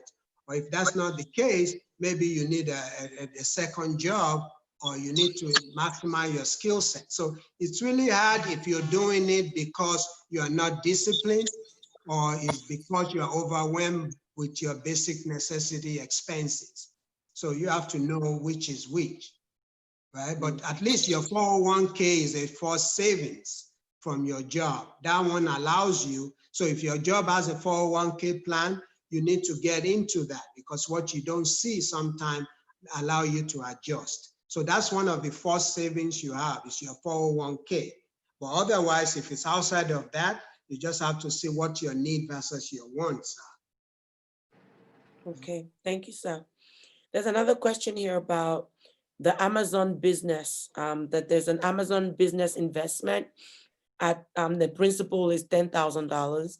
So there's a question around, do you advise that someone borrows money based on their credit in order to invest in something like this? I wouldn't, because you are robbing Peter to pay Paul there. And then there's no guarantee. I'm not familiar with the Amazon investment itself. You mean Amazon as in Amazon, the company? Yes, online? the company. Yeah, I'm not aware of the investment in Amazon, but I wouldn't borrow money. It's like, taking margin call on Wall Street to trade, right? There's no guarantee when you trade. So there's no guarantee. Nobody should tell you there's a guarantee on anything. So I wouldn't borrow money on an investment that I'm not sure of. I would not do that. Okay. You can save towards it, but I wouldn't do that. Thank you, sir. So, sir, what if your credit score is really low, but you still want to invest in real estate? You want to own a property. Is it possible, or how do you navigate those waters? Well, you have to see why your credit score is low, right? Maybe you need to get your credit report, and you need to build that first. Because like I said, we've all been through this. When we came here, years ago, we didn't have all this green card thing. So we had to kind of go whichever way it takes. And we had, credit so low. So basically what you do is you get some of this credit card. It depends if, like I said, first you get your credit report, see why it's low. If it's because you have so much debt, you have to start paying that. Maybe you have credit cards that you are maxing, because when you max your credit card, it affects your credit score. So, so those are the things you have to kind of maybe work with a credit counselor. They have those things. I remember before I bought my first house, my credit was so bad. So what do? Work with a credit counselor to pay off some of this debt slowly, and then it builds over time. You can't do it overnight. You have to build that. However, and if you remember the crash of 2008, people were able to buy houses with low credit scores because the market was just giving it away. And then the bubble busted then. So you cannot do that. They were giving them 10, rate, like rate is 3%. So if somebody want to give you 8%, it doesn't really pay you, right? So you're better off paying down, getting a reason why your score is low, getting your credit report, going through it, and then trying to build your credit report, credit score again. There's no magic to that. You have to build it, cut off some cards, pay off, make an agreement with some of your debtors, and build back on. We've all been through it. You just have to go through it. Okay. So someone also in alignment with that, someone said, I have a credit score of 750, which is, a healthy score, and they have cash of $10,000 to use as down payment. Do you think investment into a property is an option for them at this time? Yeah, I mean, it is. First, you have to, yes, it is, right? Because there's a lot of opportunities out there. It depends where they are living now. Is the person renting now, right? So those are the kind of things, because you can, if you're renting now, maybe you want to buy investment property that is 3-family and you are living upstairs and you are renting the other 2, right? So it depends on your situation. But if you don't own a home yet, I think you need to do that, right? And get investment property where you stay in too, so that you cut off the rent. So, that's a clean, 750, 10,000. There's FHA loans out there. There's a urban zone, I think in Irvington and all those areas, where they give you 20,000 if you're buying properties in some areas. So yes, it's something good to look into. But if you're gonna live there, then it makes more sense, right? Than if you are in an apartment and you're trying to buy property. The two just don't gel. So yes, it's not a bad deal. Okay.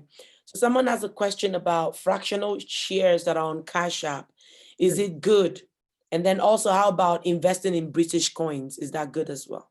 I stay away from coins. You're talking about Bitcoins? Yes, Bitcoins. I kind of stay away from Bitcoins because for me, it's just not mature enough, right? So I wouldn't be able to help on Bitcoins. It's just not mature enough. In terms of fractional shares, yes, it works. I've never tried it on Cash App. They also just tell me if I want to buy 0.0008 of Amazon. That I've seen. But yes, it works. I look at Robinhood too. Yes, fractional shares work. You just, like I say, you have to be patient and know what you're buying. It's important that you know what you're buying. Yes, it works. Okay. Thank you, sir. There are more questions coming in. Is it possible to have 2 different life insurance policies with 2 different insurance brokers? And if yes, is there an advantage and or a disadvantage to doing that?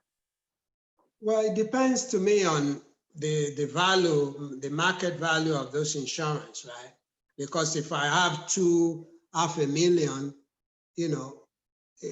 there's really, to me, I don't see any advantage. Or maybe the premium you're paying is different. But if I have $1 million life insurance, or I have 500 life insurance, it's the same thing, right? It depends on the premium you're paying. I don't know if there's any advantage to that. I'm not sure there is any, right? So I really couldn't tell if there is, but looking from 40,000 foot, I don't think there is, in my opinion, because it's not even an investment if it's term life. So it will depend on the premium you're paying, So I would keep it one place, as long as it's a reputable insurance, like Travelers or all those, the real good ones, but I'm not sure there's any advantage to that, because so then if someone already has 2 life insurance plans, yeah, how would you recommend they make decisions on consolidating? Will it be based on which has the lower premium? Yeah, like I said, it depends. If you have to know specifically if you have 500,000, right? If I have 500,000 and it's working for me, I mean, personally, I'm not sure I would want to consolidate them. You get what I mean? I will even look into one being term and one being variable, right? That makes more sense. If I have a term life insurance and a variable life insurance, that is a form of investment. But I'm not sure, I'm not an insurance expert, so I really couldn't answer that. I can always, ask some people. I think we have some people in our midst, even at the church, who are registered life insurance agents. Maybe we can direct some of these questions to them. But looking from 40,000 foot, I don't think it makes any sense, because I can either do a term and a variable, then it makes sense. But if I'm just buying term all over the place, to me, there's no advantage. Like I say, I'm not an insurance agent, but we can always look into that for them. Okay. What advice would you have for someone that is in debt and is trying to get out of debt? Without having to file, the person doesn't want to file bankruptcy. So what would you advise? I couldn't unless I know what's going on, right? Here again, I'm not a CFA, so I could not, unless you really know what's going on, right? You'll be shooting in the dark here, right? What's the debt about? Is it debt that you incurred? Is it debt from loans? Is it debt because you lost your business? Is it debt because you were sued? I could not answer that unless you know what more is going on. Okay. So there's a question on here. Do you think investing in cannabis is a good investment? Well, if you're not smoking it, I mean, no, I'm just kidding. But yeah, no, yes, I mean, there are a couple of companies that, yes, there are some companies like Canopy Growth, Aurora Cannabis in Canada. Yes, it's not, it's an infancy, but yes, it's not a bad, I have some positions there too. It's not a bad stock to get into. You just have to be patient, right? Because cannabis is not always something you smoke. Excuse me, there's for medical, there's cannabis drinks that just take the TCH out of it. So yes, it's not a bad thing. You just have to know which company, do your homework. There's Aurora Cannabis, there's Canopy Growth in Canada. So look at their book, right? See their debt load, their cash balance. Yes, it's not a bad thing. You just have to do your homework. That's all. So actually, sir, I'm really glad that you balanced it, because I was going to say, like, if you're invested in cannabis as a Christian, please make sure that you're investing in medicinal, right? Yes. For medicinal purposes and not so much for recreational purposes. So we need to be careful with that. Exactly. And then there was a follow-up to the 750 score and $10,000 down payment for the home. The person actually lives in a rented apartment, but is hoping to purchase a three family. Yes. 3-family home that could be rented out. Would it still be recommended, or would you recommend that if you do that, then maybe move into one and rent out 2? Yes, it depends. Yes, I mean, the tricky portion of this is, right, if the person lives in a rented house somewhere in the woods, right, and they like their school system and they don't want to live in the city, right, that may be only reason why you may not want to stay in there, right?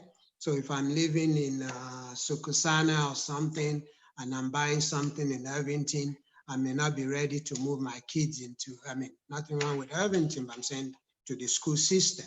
So I may choose to rent. But if I'm in the area, right, even if I'm in West Orange or anywhere, I would say you move in and then rent the remainder, right? Because otherwise you got to rent from that and rent from yours. So, you know, it depends on where you are now. If you're buying a property in town, I would suggest, yeah, maybe you move in, but if you're away somewhere else, it may be for other reasons. Okay. There's another question about real estate. Are there any advantages to buying real estate properties that are solely for Section 8 renters over non-Section 8 permitted properties? Are there advantages to buying?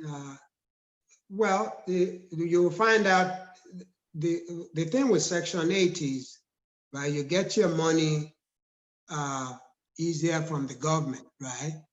But there might be other issues involved in collecting, you know, and upkeep, right? So it's a matter of what you know, if you buy non-Section 8, it may cost you more, right? The rent you get might be higher, right? So it depends on what you are able to afford too, because the market will determine that, right? If I'm buying a Section 8 4-family in Newark, right? And I'm buying a 4-family, I don't know, in Livingston, obviously the differences are gonna be there. The price in Livingston is gonna be higher. You know, will I be able to cover that? I mean, I've done Section 8 before, you know, you collect your money. You just have to make sure, you know, there are some things that goes with that. You know, some of the hassles that go with the upkeep and you dealing with the unknowns. Okay. Thank you so much, sir. This has really been amazing. Actually, while you were talking, I downloaded Robinhood, the app. So I actually plan to actively use all I've learned today. Slow down, Pastor Nikki. Maybe I should come for another one-on-one counsel. You know. But I just want to encourage everyone that it's not enough to take information. It's actually what you do with it that determines what happens. And to that is caution. Don't run too quickly. Get counsel as you go along the way. But please don't just take the information and do nothing with it. Make a move in the right direction and with the right guidance. Yeah, well, I want to thank you for giving me the opportunity, Pastor Mrs. God bless. Thank you. Thank you so much, everyone. Thank you for joining. Have a great afternoon, and I'm looking forward to us raising millionaires in our church family. Amen. Amen.